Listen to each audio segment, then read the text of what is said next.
At COP28 in Dubai, countries are debating huge issues with life altering consequences, like whether to produce the first global agreement to phase out fossil fuel use. However, participants at the UN Climate Summit are also arguing over something else: where to hold COP29. Carmen Roberta de Oliveira Taboada is a delegate from Brazil. Are we really talking? Are we trying to get to a point?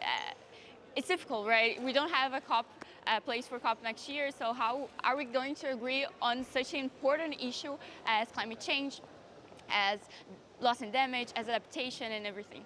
It's Eastern Europe's turn to host the event next year, according to UN rules. The decision must be unanimous among the countries in the region, but negotiations have been stuck amid war in Ukraine and other regional tensions. The president of the current COP summit, Sultan Al Jaber from the host nation, the UAE, is pushing them to make a selection. In accordance with the principle of rotation among regional groups, the president of COP29 would come from the Eastern European states, and for COP30 from the Latin American and Caribbean states.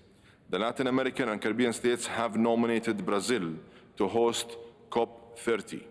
I encourage the Eastern European states to accelerate and finalize their consultations on this matter to ensure timely decision.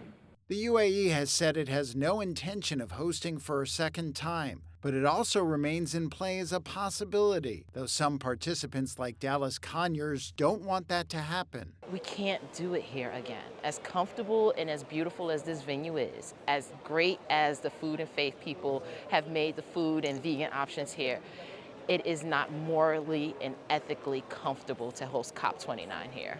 The event could take place at the UN climate body's headquarters in Bonn, Germany, with the president coming from a smaller Eastern European country that doesn't have the infrastructure to host it, though that would require a change of the current rules that do not allow having one country hold the presidency while another stages the event.